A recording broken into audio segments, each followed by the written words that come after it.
Hello, you lovely people. How's it going? I am Matt with Foulball Productions, and this is another episode of Matt's Obscure Movie Recommendy Show.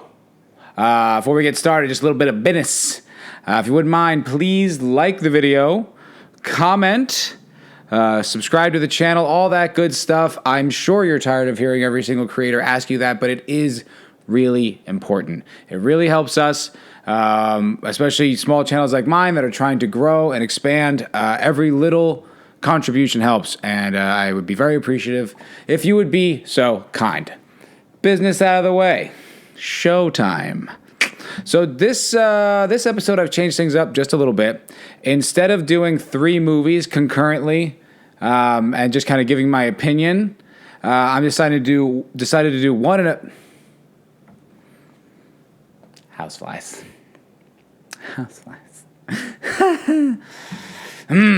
I decided to do one per episode and do a whole bunch of research and background on that film so as to educate you as well as enrich your palette of cinema. I thought I killed the last one. I really did. I leave the balcony open for Luke, and this is how he repays me. House flies around the house, and he doesn't even kill him. Anyway, today's movie came out in 1984. It is directed by the very eccentric, very interesting, punk as hell Alex Cox. It stars Emilio Estevez and Harry Dean Stanton. It is none other than Repo Man.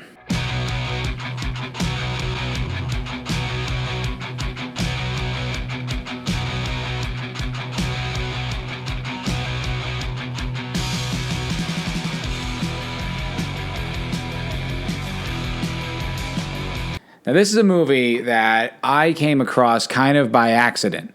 I remember hearing about it when I was a kid, and kind of knew it existed, but didn't know much about it. Just knew that it existed. And I remember seeing it one day. I'm like, oh, yeah, that's the movie that someone told me was good once. Turns out the movie that person in particular was talking about wasn't even Repo Man. Because when I went back to them, they were like, no, I've never seen that. I was like, okay, I guess that was just the spirits. I don't know. But anyway, I saw it and I loved it. It's, fuck, it's weird. Do you ever feel as if your mind had started to erode? Yeah. Ever been to Utah? Sir, I represent the Helping Hand Acceptance Corporation. Radiation. Yes, indeed. You hear the most outrageous lies about it. Half-baked gogglebox do-gooders telling everybody it's bad for you. Pernicious nonsense.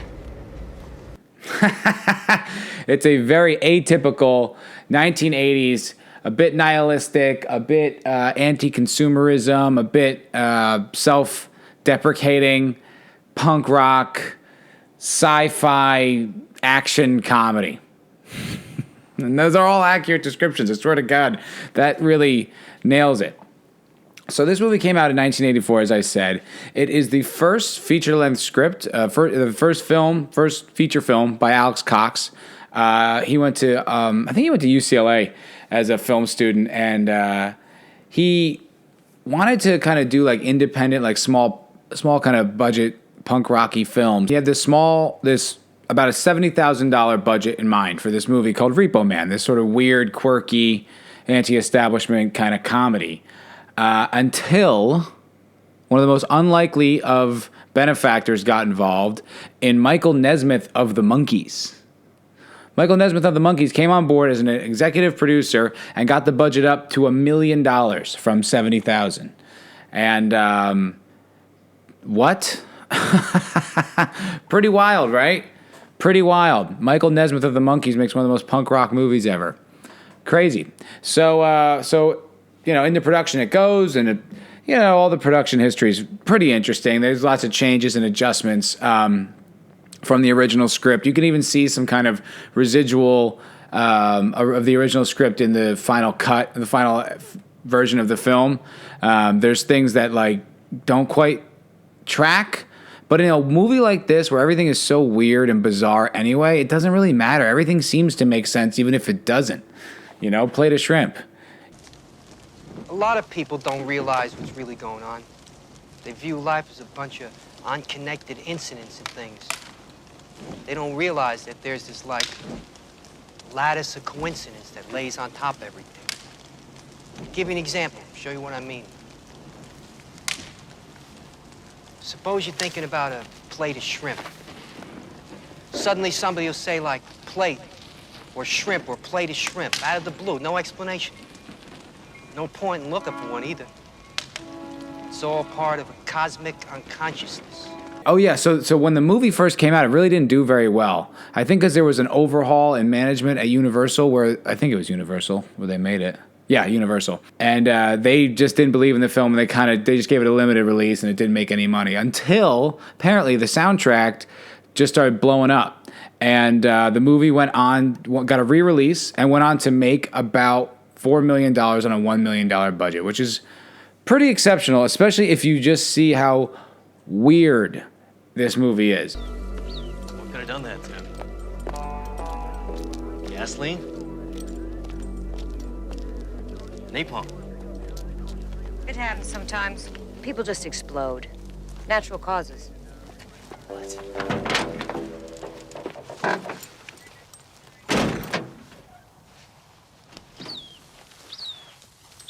So it stars Emilio Estevez. He is a just out of high school kind of punk with like no direction in this sort of like nihilistic, economically depressed part of Los Angeles. And he lives like in downtown, and it shows downtown really well. It looks a lot like it's depicted in the movie. A lot. And he's like this punk kid, you know, but he's just got absolutely no direction. And it starts off, he sees his friend just gets out of jail.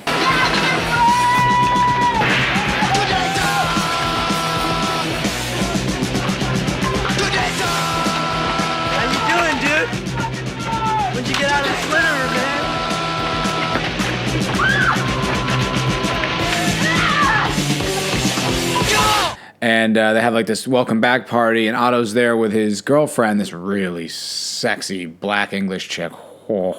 She's hot. Otto who? Wasn't that Otto? Otto who? She's great. And then he goes, and while they're making out, he was making out with his girlfriend at this party, he goes to, Otto, get me another beer.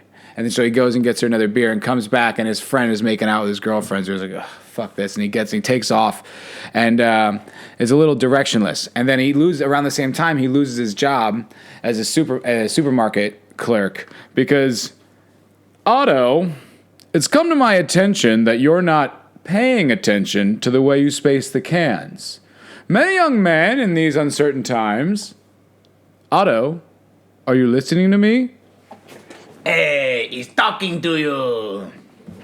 Fuck you. And he quits his job and gets fired, and he's just kind of wandering through Los Angeles. And Harry Dean Stanton comes upon him one day and pulls a little sneaky on him, and does this little ruse, a little phony, little fake, bit of a con. He convinces him to help him jack a car. He thinks he's taking this car because Harry Dean Stanton's wife is pregnant. She's pregnant. With twins, she could drop at any time, all right? He needs to get her to the hospital. He can't leave the car there because it's a bad neighborhood, right? Never mind about that. Right now, we got to get both of my cars out of this bad area, all right? So he offers him $20, and he takes the car, and as he's doing it, he gets attacked.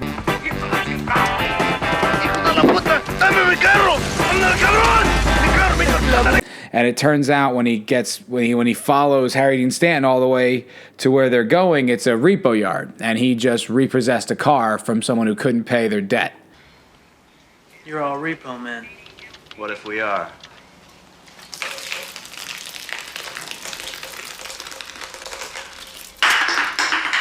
And this is how he becomes a repo man in Los Angeles in the 80s, going from like a punk rocker to like this kind of square, like, you know, the arm of the man, if you will. V, what do you say, kid?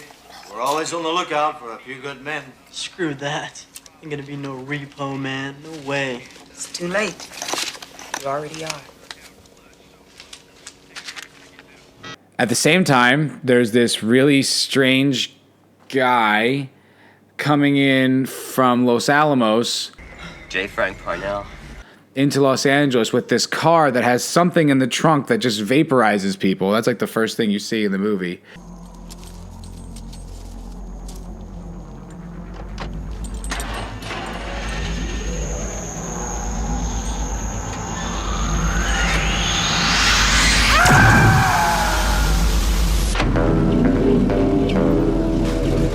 And then there's a girl who works for the United Fruitcake outlet.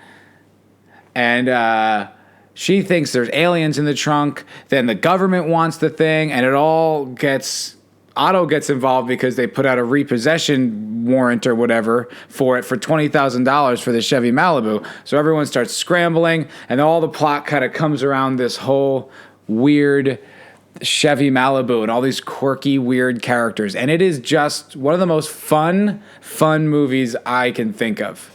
It's got a badass punk soundtrack. Like, if you like punk, it's a great soundtrack. It's really funny. It's bizarre and random, but in such cool ways. All the actors in it are really fun. Harry Dean Stanton. Watch when Harry Dean Stanton is on screen. The way it's shot, like in the way it's shot, the way it's portrayed, it's Otto's story. Otto's the protagonist, so you follow Otto. But Harry Dean Stanton is in a lot of these scenes, and it's easy to not watch him. Watch him as much as possible. He is such a great actor. It's crazy. He's always supporting, so he's always just kind of like here. He's in your periphery. You don't really notice, but if you look at him, if you watch what he really is doing, holy Christ, he is so goddamn good. He deserves all the credit that he gets. Also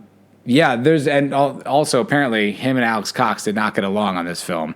I don't know why, but I guess he kept coming up with different wacky ideas, and Alex Cox didn't use them. And one of these wacky ideas was that there's a fight at one point with baseball bats, and Harry Dean Stanton didn't want to use a prop baseball bat, which would be like rubber and soft. He wanted to use a real baseball bat. And apparently one of the actors heard the bat go woof, like past their head, and they were like, fuck that, we're done, we're walking. It was like this whole big to-do.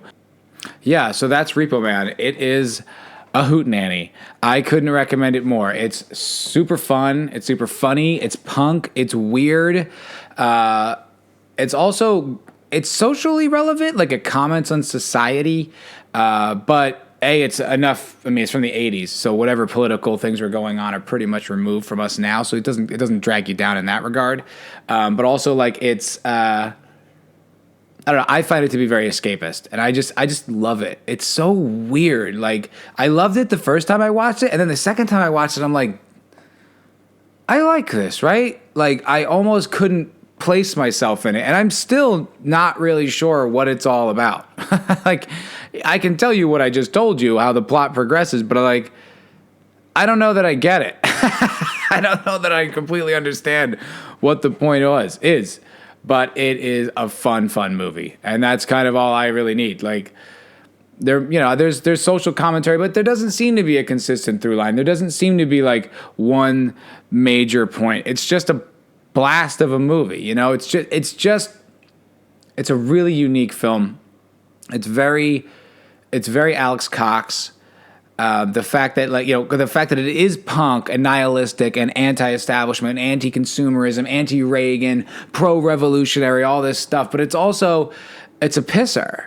Like, it's just having fun. You know what I mean? It's making, like, there's these really, like, cliche, like there'd be like what a typical cliche movie moment would be. And then the other actor's like, no, shut up. You're an idiot. Like, it's really fucking great. And there's all these weird things that you're not, like, there's so much bizarre stuff going on that you don't know if, was that intentional? Was that supposed to be weird like that? Like, and then Alex Cox will claim, no, it wasn't. It was something. And then it's like, but this is so random. Like, how could that not be a choice? And that's what's so much fun about it. It's like, it's got a real scrappy, low-budget feel. It's cool because Emilio Estevez is a movie star, a legitimate movie star. So it's fun to see him in this weird movie, and he's great in it. I mean, I think most of the cast is really good. So that is this episode of Matt's Obscure Movie Recommendy Show. Repo Man, Alex Cox, Emilio Estevez.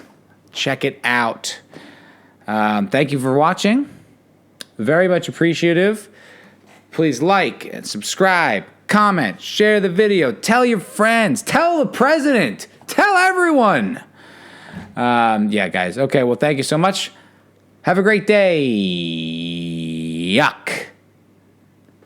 Bye.